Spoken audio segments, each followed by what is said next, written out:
کیا مقام سیدہ ہے، اور اسی مقام کو بیان کرتے ہوئے آج دل چاہتا ہے کہ وہ ایک سوال یا ایک اعتراض کہ جو شیخین نے مولائے متقیان سے شکایتاً کیا تھا اس کو بیان کر دیا جائے۔ آپ جانتے ہیں کہ مسائل کتنے مشکل تھے، کیا حالات و واقعات تھے۔ مجھے تو حیرت اس بات پر ہوتی کہ جب کوئی مولا کا چاہنے والا مولا کے بارے میں سوال کرتا ہے کہ ایسا کیسے ہو گیا، مولا گھر میں تھے، ایسا کیسے ہو گیا۔ بعض روایات میں ہے کہ شہزادی کونین نے مولا سے فرمایا تھا کہ ابوالحسن آپ دیکھتے رہے، اور اس طرح سے گھر کا دروازہ جلا دیا گیا، اس طرح کے واقعات پیش آ گئے۔ روایت میرا مولا آنکھوں سے آنسو بہہ رہا ہے اور شہزادی کے جملے سن رہا ہے۔ بات ہوتے ہوتے کچھ اتنی طولانی ہوئی یہاں تک کہ اذان شروع ہو گئی، اور جیسے ہی مؤذن نے کہا اشہد ان محمد رسول اللہ، امام فرماتے ہیں اگر میں نے تلوار اٹھا لی ہوتی، اے اللہ کے رسول کی بیٹی یاد رکھیے، نہ تو سوال برائے سیدہ ہے، نہ جواب برائے سیدہ ہے۔ یہ بھی عالم غیب ہے خدا کی طرف سے، وہ بھی عالم الغیب ہے خدا کی طرف سے۔ ان دونوں کے سوال و جواب سے میرے اور آپ کے مسائل حل ہو رہے ہیں۔ ہماری تفہیم کے لیے ہے کہ کیوں میرے مولا نے تلوار نہیں اٹھائی، گھر میں سب کچھ ہو گیا۔ آج کے جوان کو زیادہ محبت ہو گئی مولائے متقیان سے۔ آج کا جوان یہ سمجھ رہا ہے کہ مولائے متقیان نے اپنے منصب کو ادا نہیں کیا۔ لا حول ولا قوت۔ فرماتے ہیں اگر میں تلوار اٹھا لیتا تو یہ نام اذان سے ختم ہو جاتا۔ اللہ، وہی جملہ ہے کہ جو کربلا کے واقعات کے بعد حالت اسیری میں امام سید سجاد سے پوچھا گیا تھا کہ بتائیں کامیاب کون ہوا۔ عثمان ابن طلحہ شخص کا نام ہے جو امام سے آگے سوال کرتا ہے ایھا الاسیر من الغالب، یہ تو بتا اسیر کہ غالب کون ہوا۔ امام نے ارشاد فرمایا کہ اصبر، انتظار کیجئے یہاں تک کہ اذان و اقامت کا وقت ہو جائے۔ جب اذان و اقامت کا وقت اور اذان و اقامت میں اس طرح جملہ کہا جائے اشہد ان محمد رسول اللہ، سمجھو کہ ہم کامیاب ہو گئے۔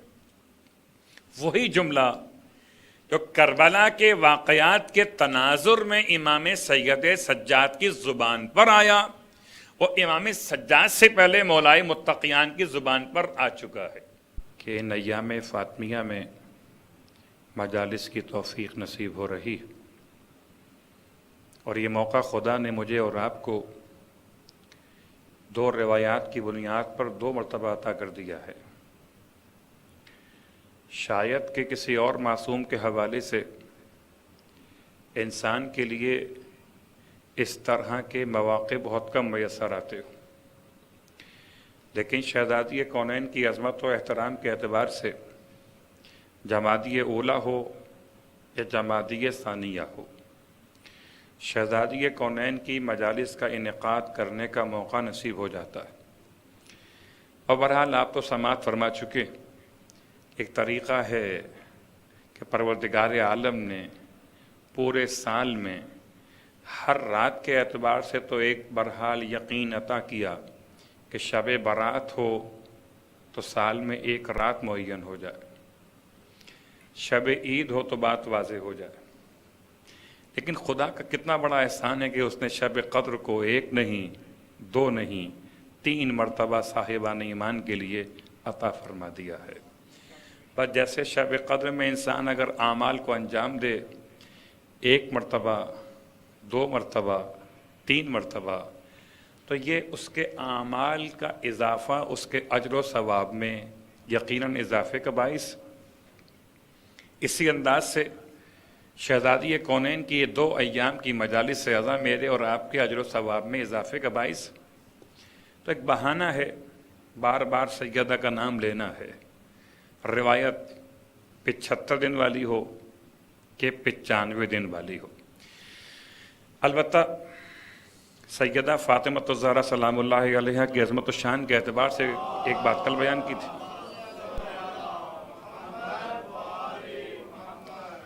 کل بیان کیا تھا آپ کی خدمت میں کہ 3 دن سلام کرنے کی روایت، کہ جو اللہ کے رسول پر اور شہزادی کونین پر 3 دن سلام کرے.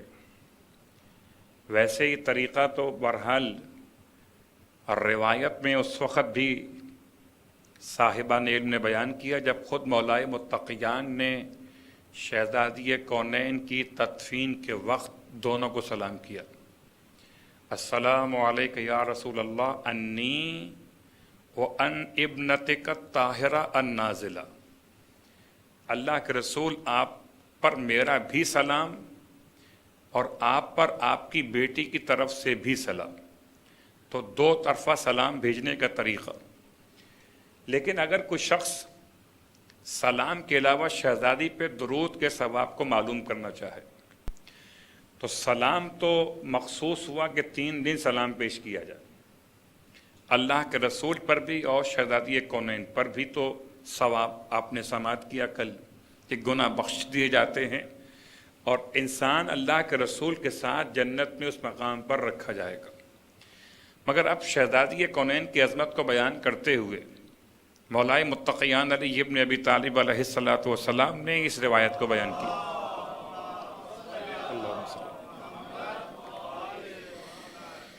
فرماتے ہیں مولا کہ اللہ کے رسول نے اپنی بیٹی سے ارشاد فرمایا من صلی علیکی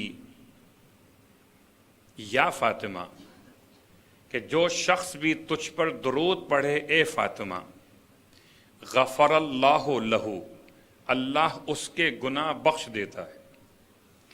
وَأَلْحَقَهُ حَيْثُ كُنْتُ فِي الْجَنَّةِ، اور خدا اسے ملحق قرار دے گا جنت میں اس مقام پر جہاں خدا مجھے رکھے گا. تو گویا سلام کے مسئلے میں 3 دن کا لفظ آیا ہے اور درود کے مسئلے میں ایک جملہ بھی کافی ہے. شہزادی پہ درود کیسے پڑھا جائے؟ اللہم صلی علی فاطمہ و ابیہا و بعلہا و بنیہا بعدد ما احاط بہ علمک.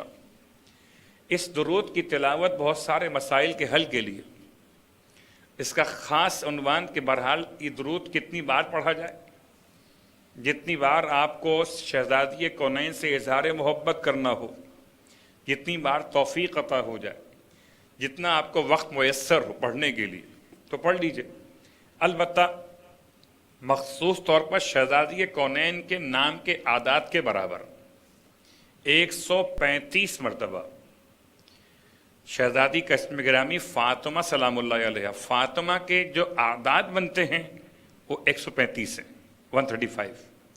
تو شہزادی کے درود کی تعداد کو اگر آپ تلاش کرنا چاہیں تو 135 مرتبہ تلاوت کر کے بھی اس خاص فگر کو حاصل کر سکتے ہیں جو شہزادی کے نام کے اعداد کے اعتبار سے یا روایت کے اعتبار سے کہ 530 مرتبہ کسی مشکل امر کے لیے، کسی پریشانی کے خاتمے کے لیے اگر کوئی چاہے کہ شہزادی کو وسیلہ بنائے تو ایک عمل بیان کیا گیا. 530 مرتبہ شہزادی کونین پہ درود کی تلاوت کی جائے. اللہم صلی علی فاطمہ و ابیہا و بعلہا و بنیہا بعدد ما احاط بہ علمک. اس جملے کی تلاوت 530 مرتبہ. لیکن جب کسی عمل کے لیے آپ کسی خاص مراد کے لیے انجام دیں اس کو تو پھر لازم ہے کہ ایک ہی نشست میں بیٹھ کے تلاوت کریں، ورنہ ویسے تو نام فاطمہ خود کافی ہے.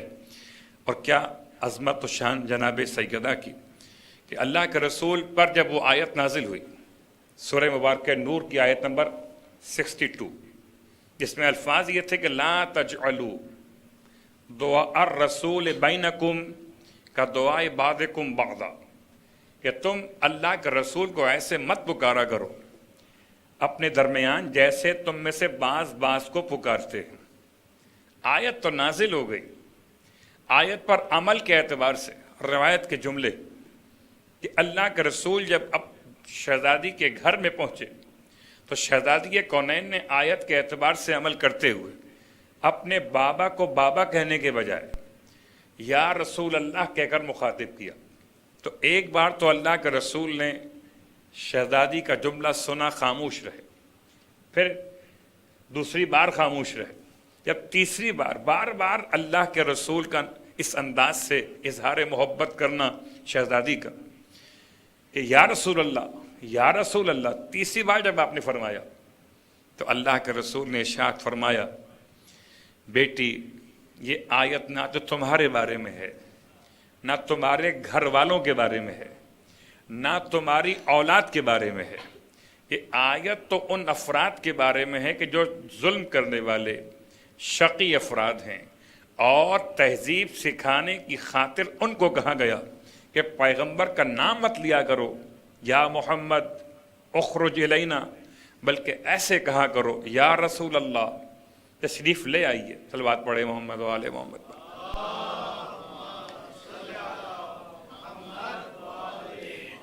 لیکن اے سیدہ قولی یا آبتی، سیدہ آپ کہیے آباتی، بابا جان، جب آپ مجھے بابا جان کہتی ہیں فَإِنَّهَا، تو آپ کا یہ جملہ احیا للقلب، میرے دل کو حیات عطا کرتا ہے۔ اللہ اکبر، حیات قلب مصطفیٰ کا باعث ہے فاطمہ اگر رسول کو بابا کہے۔ کون سا قلب مصطفیٰ؟ لو انزلنا هذا القرآن على جبل لرأيته خاشعا متصدعا من خشیت اللہ، وہ قلب مصطفیٰ کہ جس پر قرآن نازل ہو وہ اتنا مضبوط ہو، اتنا مضبوط ہو کہ پہاڑ کمزور ہیں، قلب مصطفیٰ مضبوط ہے۔ اور قلب مصطفیٰ کے مضبوطی کے ساتھ اگر سیدہ ان کو بابا کہہ کر آواز دیں، اللہ اکبر۔ غور کیجئے گا، بہت سارے مسائل ہیں قلب کے حوالے سے کہ انسان کا دل کب زندگی پاتا ہے، انسان کا دل کب مردہ ہو جاتا ہے۔ سیدہ اگر بابا کہہ کے آواز دیں تو رسول کا دل حیات پا جائے۔ تو اگر سارے انسانوں کو حیات سمجھنا ہو، بہت غور کیجئے، کبھی کبھی اللہ کے رسول کے جملات پہ غور کرتے ہوئے محسوس ہوتا ہے کہ آج کیا فرق ہے ہمارے درمیان اور ان کے درمیان کہ جو اللہ کے رسول کو میت سمجھتے کہ یہ تو انتقال کر چکے۔ ایک ہی فرق ہے، فرق کیا ہے کہ اللہ کے رسول نے اپنی بیٹی کی شان کو بیان کرتے ہوئے ارشاد فرمایا تھا، اس روایت کو برادران نے بھی بیان کیا کہ ایک دن اللہ کے رسول اس طرح سے بیان کر رہے تھے کہ جو جانتا ہے وہ جانتا ہے اور جو نہیں جانتا، اس روایت کو مجاہد سے نقل کیا، اور اس روایت کے اعتبار سے اللہ کے رسول سیدہ کا ہاتھ تھامے ہوئے، اور آپ نے ہاتھ تھامے ہوئے اپنی بیٹی کا تعارف کرایا کہ جو انہیں جانتا ہے وہ جانتا ہے اور جو نہیں جانتا وہ پہچان لے، فاطمہ تو بضعۃ منی، فاطمہ میرا ٹکڑا ہے۔ اور صرف ٹکڑا نہیں ہے بلکہ قلبی، فاطمہ میرا دل ہے، اور روحی، فاطمہ میری روح ہے، التی بین جنبیہ، ایسی روح کے جو دونوں پہلوؤں کے بیچ میں رہتی ہے۔ تو اب اگر جو سیدہ کو روح ختمی مرتبہ سمجھ رہے ہیں، انہیں پتہ ہے کہ محمد حیات رکھتے ہیں کہ فاطمہ موجود ہے، اور جنہیں سیدہ کی معرفت حاصل نہیں ہے انہیں کیا خبر۔ یہی تو مثال ہے کہ اگر انسان زندہ ہو تو روح موجود ہے، انتقال کر جائے تو روح جدا ہو گئی۔ اگر فاطمہ کو محمد سے جدا سمجھو گے تو محمد کی حیات کہاں سمجھ میں آئے گی، اور اگر فاطمہ کو محمد سے ملا کے سمجھو گے تو تمہیں حیات محمد بھی سمجھ میں۔ صلوات پڑھے محمد و آل محمد پر۔